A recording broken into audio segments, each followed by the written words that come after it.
दोस्तों, हमने पिछले वीडियो में जिक्र किया था बॉलीवुड के टॉप 5 सुपरस्टार्स के बारे में, जिसमें अमिताभ, धर्मेंद्र, राजेश खन्ना, जितेंद्र और मिथुन चक्रवर्ती के बारे में काफी तफसील से बताया गया था। उसमें उनकी टॉप फिल्मों के साथ साथ उनके फीस के बारे में भी जानकारी दी गई थी। आप लोगों ने उस वीडियो का भरपूर प्यार दिया था, इसके लिए आप लोगों को तहे दिल से शुक्रिया। दोस्तों, आज के इस वीडियो में आप लोगों के लिए लेकर आया हूं बॉलीवुड के न्यू जनरेशन के स्टार्स के बारे में, मतलब कि धर्मेंद्र, जितेंद्र, राजेश खन्ना, अमिताभ और मिथुन चक्रवर्ती के बाद जिन स्टारों ने फिल्मी दुनिया में अपनी जगह बनाई, उन स्टार्स के बारे में। हालांकि उन सितारों की फहरिस्त तो काफी लंबी है, मगर जिन सितारों को दर्शकों के सबसे ज्यादा प्यार मिला उनमें अनिल कपूर, सनी देओल, संजय दत्त, जैकी श्रॉफ और बाद में गोविंदा, अक्षय कुमार और अजय देवगन सबसे आगे रहे। ये जनरेशन बीच की थी। फिर उसके बाद आई शाहरुख खान, सलमान खान, ऋतिक रोशन, आमिर खान और रणवीर कपूर का दौर। लेकिन इनके बारे में बाद में अलग से वीडियो बनाऊंगा। 1988 से लेकर 1994 तक का जिक्र, ये वो दौर था जब एक जनरेशन पीछे हट रही थी और नई जनरेशन आगे बढ़ रही थी। जब अनिल कपूर, सनी देओल, गोविंदा, संजय दत्त, शाहरुख खान और सलमान खान हिट दर हिट फिल्में दे रहे थे। लेकिन उनमें से भी टॉप 3 के सुपर लीग में कौन कौन से स्टार शामिल थे और किस स्टार ने कब कब एक दूसरे को पटखनी दी, उसका भी जिक्र करूंगा इस वीडियो में। तो बने रहिएगा इस वीडियो के अंत तक हमारे साथ। ये वीडियो इंटरेस्टिंग के साथ साथ काफी फैक्टफुल भी होने वाली है।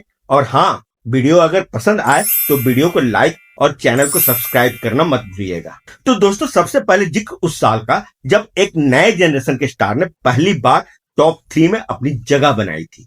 वो साल था 1988। यही वो साल था जब धर्मेंद्र फाइनली टॉप 3 की सुपर लीग से बाहर हो गए थे और उनकी जगह पर अनिल कपूर ने अपनी जगह बना ली थी। वे पहली बार टॉप 3 के सुपर लीग में तीसरे पायदान पर आए थे।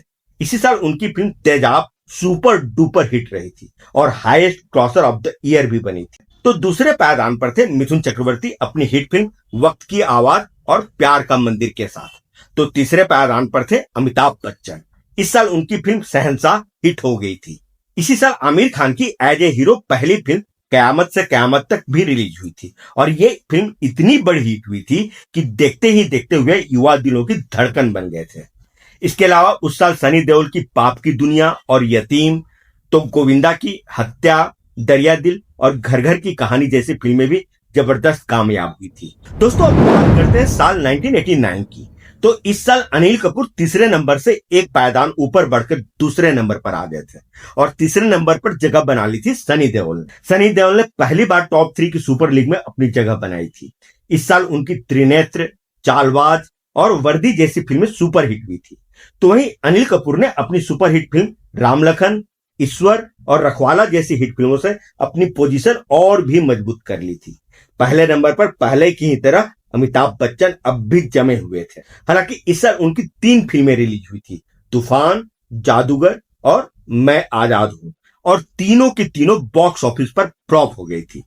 अब आप कहेंगे कि जब उनकी फिल्में बॉक्स ऑफिस पर फ्लॉप हो गई थी तो फिर भी वे टॉप की पोजीशन पर कैसे बैठे थे? दरअसल होता यह है कि जब आप पहले से सुपर स्टारडम के टॉप की पोजीशन पर विराजमान हो तो 2-3 साल तक फिल्में चलने या ना चलने से कोई फर्क नहीं पड़ता।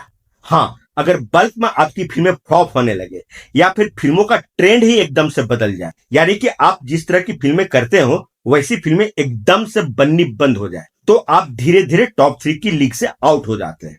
इसके अलावा एक केस और बनता है, यदि जब कोई स्टार एकदम से आंधी तूफान की तरह बॉक्स ऑफिस पर आए और छा जाए और बॉक्स ऑफिस को रूल करने लगे, तो एकदम से वो सितारा टॉप 3 की लीग में शामिल हो जाता है, जैसे राजेश खन्ना हुए। 1969 से पहले वे टॉप 3 के किसी पायदान पर नहीं थे, लेकिन वो एकदम से आए और बॉक्स ऑफिस पर छा गए। उनकी फिल्में लगातार हिट होने लगी, लोग उनकी स्टाइल को फॉलो करने लगे। लेकिन जैसे ही फिल्मों का ट्रेंड बदला, मतलब कि जैसे ही म्यूजिकल रोमांटिक फिल्मों की जगह एक्शन फिल्मों ने ले ली, वैसे ही उनकी स्टारडम धीरे धीरे कम होने लगी और वे टॉप 3 की सुपर लीग से बाहर हो गए। लेकिन अमिताभ बच्चन के साथ ऐसा नहीं था। उन्होंने धीरे धीरे टॉप 3 की सुपर लीग में अपनी जगह बनाई थी और फिर जैसे जैसे एक्शन फिल्मों का दौर बढ़ता गया, वे भी धीरे धीरे ऊपर चढ़ते गए और फिर देखते ही देखते एक दिन वे टॉप पर पहुंच गए। लोग उनकी हेयर स्टाइल, चाल ढाल और मैनरिज्म की कॉपी करने लगे। वो उनका दौर था, चारों तरफ उनका ही बोलबाला था। और सबसे बड़ी बात कि वे जिस तरह की फिल्में किया करते थे, यानी कि कॉमेडी मिक्स एक्शन फिल्में, उसका दौर काफी लंबा चला। इस वजह से भी उनका दौर काफी लंबे समय तक के लिए कायम रहा। तो जिसका जो दौर होता है तो उसका असर खत्म होने में वक्त लगता है। हाँ, अगर उससे बड़ा कोई करिश्मा वाला स्टार आकर उसे एकदम से रिप्लेस न कर दे तब तक। तो 1989 से लेकर 1993 तक वही फेज था। इस दौर में अमिताभ की फिल्में उतनी हिट तो नहीं हो रही थी, लेकिन लोगों में उनका करिश्मा अभी भी कायम था। दोस्तों, अब बात करते हैं साल 1990 की। तो इस साल एक बार फिर से एक बहुत बड़ा उलटफेर हुआ था। इस साल सनी देओल ने अनिल कपूर को नंबर 2 से रिप्लेस करके खुद नंबर 2 की पोजीशन पर अपनी जगह बना ली थी और अनिल कपूर नंबर 3 की पोजीशन पर आ गए थे। सनी देओल की फिल्म घायल उस साल जबरदस्त हिट हुई थी, तो अनिल कपूर की उस साल किशन कन्हैया और घर हो तो ऐसा जैसी फिल्में हिट हो गई। लेकिन पहले नंबर पर अब भी अमिताभ बच्चन ही डटे हुए थे, क्योंकि उनकी एक फिल्म आज का अर्जुन जबरदस्त हिट हो गई थी। हालांकि अग्निपथ जैसी फिल्में अच्छी होने के बावजूद भी उतनी चल नहीं पाई थी। दरअसल वो अभी तक टॉप की पोजीशन पर इसलिए जमे हुए थे क्योंकि उनको रिप्लेस करने वाला कोई दमदार एक्टर, उनके जैसे करिश्मे वाला तब तक फिल्म इंडस्ट्री में आया नहीं था, जो कि उनके सिंहासन को हिला सके। नई जनरेशन की जो पौध अभी उभर रही थी, उनमें अभी वो बात नहीं दिखी जो कि अमिताभ बच्चन में थी। इसलिए भी अमिताभ फ्लॉप फिल्में देने के बावजूद भी नंबर 1 पर बने रहे। वहीं इसी साल सलमान खान की दूसरी फिल्म मैंने प्यार किया भी जबरदस्त हिट हो गई थी, जिससे वे रातों रात स्टार बन गए थे। तो वहीं गोविंदा ने भी काफी लंबे समय के बाद स्वर्ग जैसी हिट फिल्म देकर एक बार फिर से स्टारडम की रेस में शामिल हो गए। अब बात करते हैं साल 1991 की। तो इस साल एक बार फिर से मिथुन चक्रवर्ती टॉप 3 की लीग में शामिल हो गए थे। उन्होंने तीसरे पायदान से अनिल कपूर को रिप्लेस करके एक बार फिर से टॉप 3 की सुपर लीग में अपनी जगह बना ली थी। इस साल उनकी त्रिनेत्र, प्यार का देवता और स्वर्ग यहाँ नर्क यहाँ जैसी फिल्में हिट हो गई थी। इस साल अनिल कपूर की सिर्फ एक ही फिल्म हिट हो पाई थी, बेनाम बादशाह। बाकी सब की सब फ्लॉप हो गई थी। दूसरे नंबर पर अब भी थे सनी देओल। उस साल उनकी एक फिल्म नरसिम्हा हिट हो गई थी, जिसके बदौलत वे अपनी पोजीशन मेंटेन रखने में कामयाब हो गए थे। पहले नंबर पर अभी भी अमिताभ बच्चन ही थे। उस साल उनकी 3 फिल्में फ्लॉप हो गई थी, अजूबा, इंद्रजीत और अकेला। लेकिन एक मल्टी स्टारर मूवी हम हिट हो गई थी। अब बात करते हैं साल 1992 की, जब अमिताभ बच्चन पहली बार नंबर 1 की पोजीशन से उतरकर नंबर 2 पर आ गए थे और नंबर 1 पर थे सनी देओल। उस साल उनकी एक ही फिल्म रिलीज हुई थी, विश्वात्मा, जो कि जबरदस्त हिट हुई थी। अमिताभ बच्चन को उस साल सिर्फ एक ही फिल्म रिलीज हुई थी, खुदा गवाह, जिसे मॉडरेट सक्सेस ही मिल पाई थी। तीसरे नंबर पर अब भी थे अनिल कपूर। उनकी एक फिल्म बेटा उस साल जबरदस्त सफल हो गई।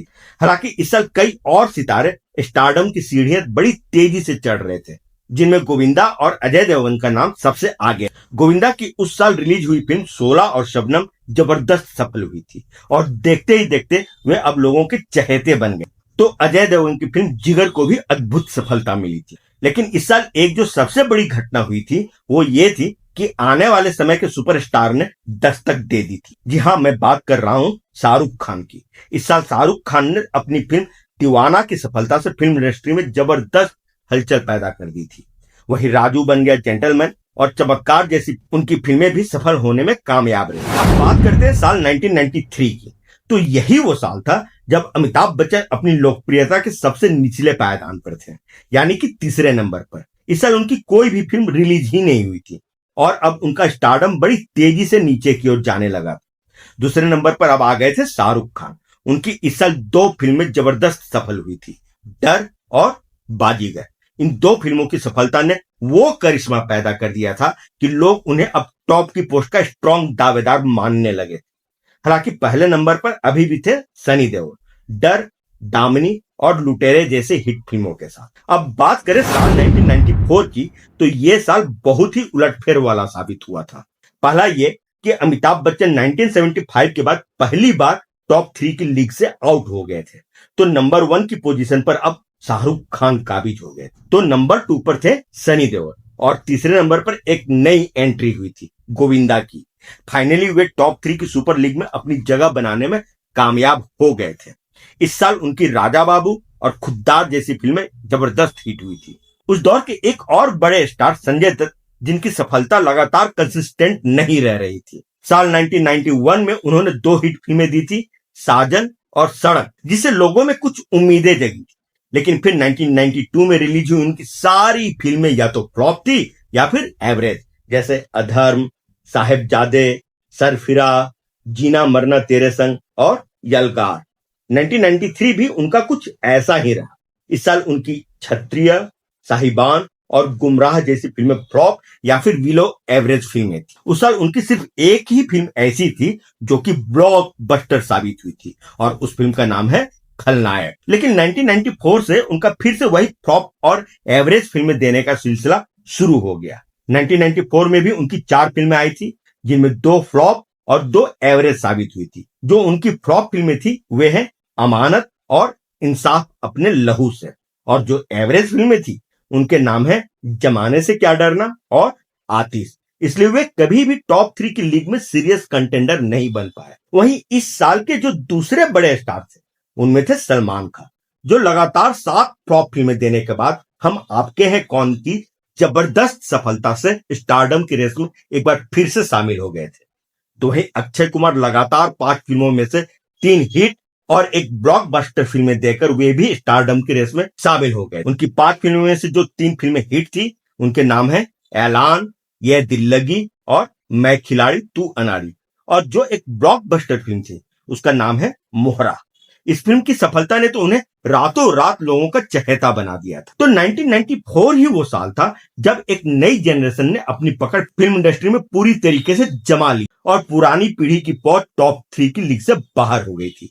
हालांकि धर्मेंद्र, मिथुन चक्रवर्ती, जितेंद्र और राजेश खन्ना की फिल्में अभी भी रिलीज हो रही थी और उनमें से कुछ हिट तो ज्यादातर फिल्में फ्लॉप हो रही थी। तो वही अमिताभ बच्चन ने 4 सालों के लिए इंडस्ट्री से ब्रेक ले लिया था।